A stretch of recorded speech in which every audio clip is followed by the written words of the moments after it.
guys, welcome back to my channel. So this video is my hair goals for 2019. So I haven't done a hair goals video in over 2 years now. Well, actually my last hair goals video was 2 years ago. I used to make hair goals for the next year videos about like what I accomplished for that year and what I plan on accomplishing for the next year. I used to do that every December, but I didn't do it for the last 2 years just because I knew my hair was in transition. So I felt like I wasn't really moving forward with my hair. I had to take I had to take back steps in order to move forward. So now that I'm in a place where I feel like I can officially move completely forward and not back anymore, I'm making a hair goals video. Well, you guys already know the last 2 years is the overall of it. The last 2 years is I realized that I had heat damage because I was quite in denial about it for a while until I realized my hair was plateauing and I wasn't able to get past a certain length because of my heat damage. So, and I wasn't able to do wash and goes because of my heat damage. I didn't realize I actually had heat damage until last October when Fenty cut not all, but majority of my heat damage off. And when I did a wash and go, my hair was like so big and curly and like nothing like I had seen it. And that's when I realized, oh, I have heat damage, like, okay. And I was able to understand what heat damage on me looked like because I had heat damage for so long. I thought that was my hair texture and I realized it wasn't. Also conditioning with heat, deep conditioning with heat allowed me to have thicker hair faster. And I could see the difference in what my hair was supposed to look like versus what I had thought it was supposed to look like. And when I realized that is when I was able to realize, oh, I need to cut more off to get rid of the damage. As you guys know, back in February, I cut my bangs and my hair was literally like up here, and then I had cut some of my crown. I was really just cutting into my hair a lot. I made layers, I had cut into my crown. And this is mostly because I realized I had some leftover heat damage in the front, because you know heat damage usually takes longer to get rid of in the front and in the crown because it is the top of your head and the bottom of your hair gets cut more than the top of your head usually, unless you just usually have layers, which I don't. So once I was done cutting all the heat damage out, my shape was so wonky that I was like, all right, I'm gonna just start over on a clean slate, the shape that I want, and just grow it from there, which is what I did this July.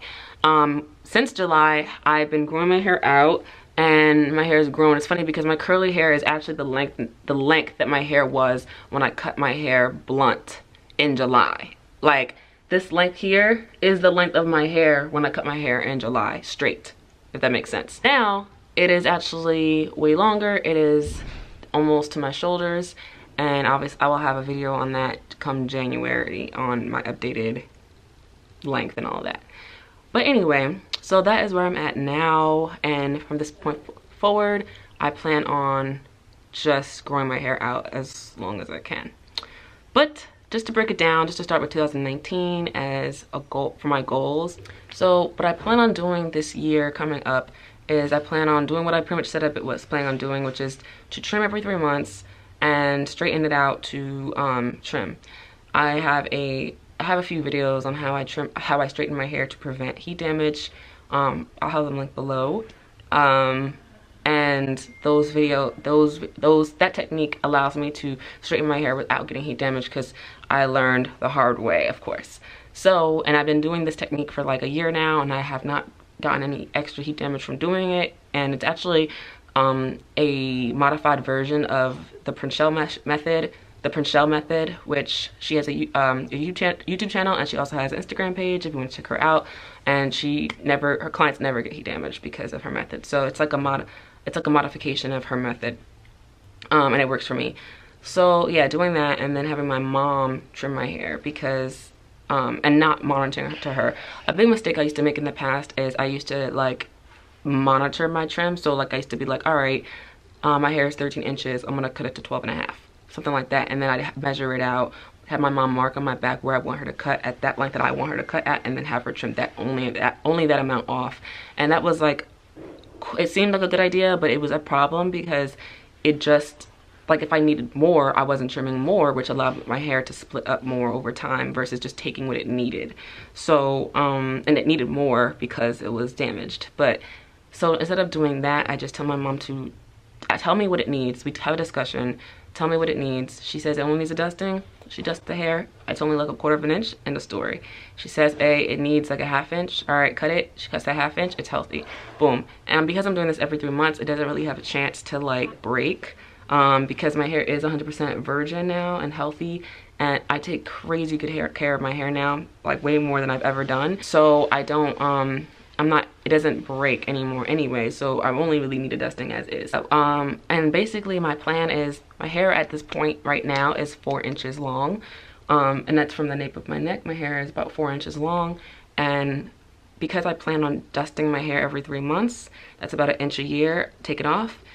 But I'm gonna just say like 1/2 inch just to be on the safe side, so that's about 2 inches a year. Every 3 months I'll be dusting my hair 1/4 inch to 1/2 inch, just as a range or whatever.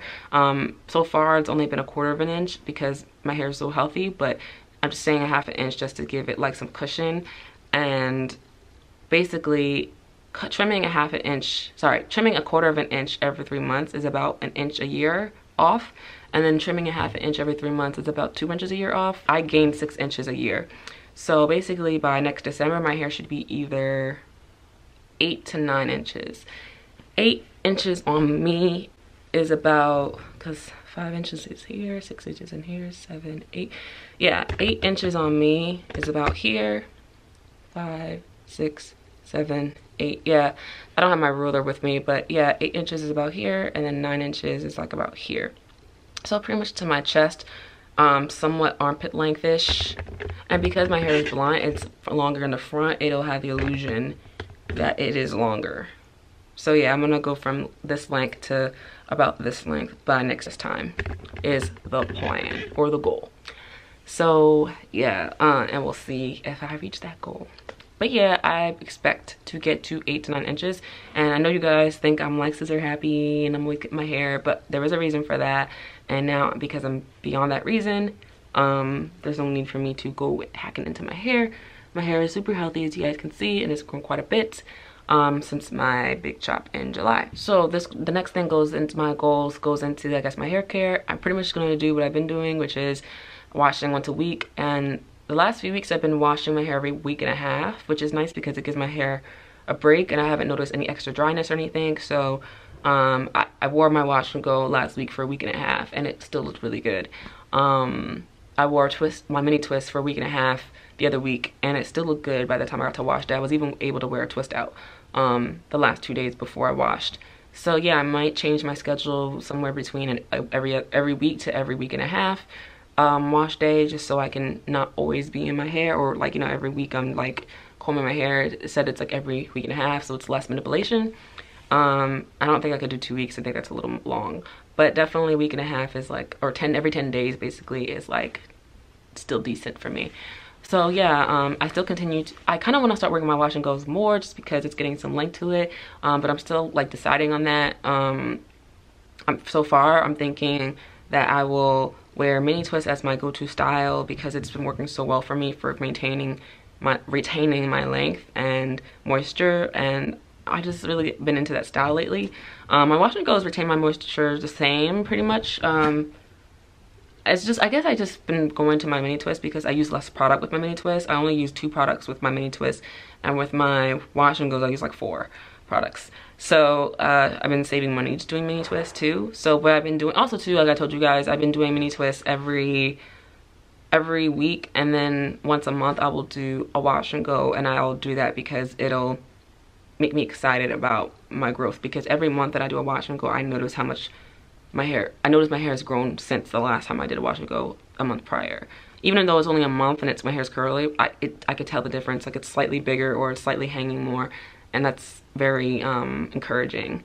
So I'm not sure if I will continue that this year. I feel like I will, but I'm also thinking about alternating instead of just doing it once a month. Like do mini twist 1 week, do wash and go next week, do a mini twist the following week, like back and forth kind of. But I'm still debating on it. I'm not sure. I guess I'll know better after I trim my hair come this January, once I see how my ends are doing and if I think it can handle being out all the time. And my hair thrives in a wash and go, so it really doesn't matter.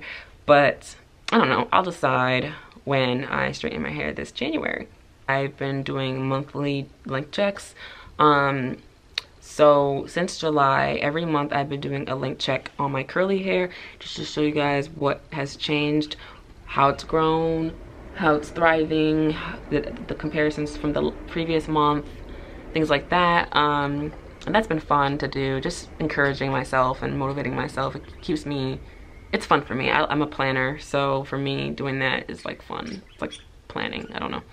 And then every third month I straighten my hair and I show you guys my length straight, and that's been fun too. So yeah, like in October I showed you guys my straight hair, and then in this coming January I'll show you my straight hair again. And then I think for the remainder of this year, until my 1 year post big chop mark, I'll do curly hair updates every month and then straight hair updates every 3 months. So a total of what, 8 curly hair updates and 4 straight hair updates for the entire year. But come after that year is up, which will be in July, for the remainder of the year, I don't think I'm gonna do the curly hair updates anymore. Maybe I will, but I think maybe I'll do them every 3 months in unison with my straight hair updates versus every month, because once your hair gets longer, it's like harder to know the difference. It's harder to see the differences, and especially curly length, how much the differences are, if you know what I'm saying. Like for instance, the reasons why the last few months have been noticeable is because my hair's so short and this part was shaved. So now I have all this hair back here when this hair was bald before, you know what I'm saying? So when my hair is longer, it won't be as noticeable. So I won't need to post every month because it won't be a big difference. So I think once I get to my 1 year mark, I'll stop doing curly lengths every month and maybe do them every 3 months, maybe every other month. I don't know. That's what I'm thinking. But yeah, hopefully by next December this time, and I make my update, my 2 year, I guess, or my 2020 update on my hair, I will have gotten to my goals, and I think I will. I really am positive that I will. And yeah, that's pretty much it. I feel like I should say more, but there's nothing else more to say. Yeah, the next video you guys will see, I think, is going to be my straight hair video, because I will be straightening my hair the first week of January. So yeah, stay tuned for that. So yeah, I hope you guys enjoyed this video on my hair goals for 2019. I think 2019 is going to be an amazing year, and I'll see you guys in my next video next year. Bye.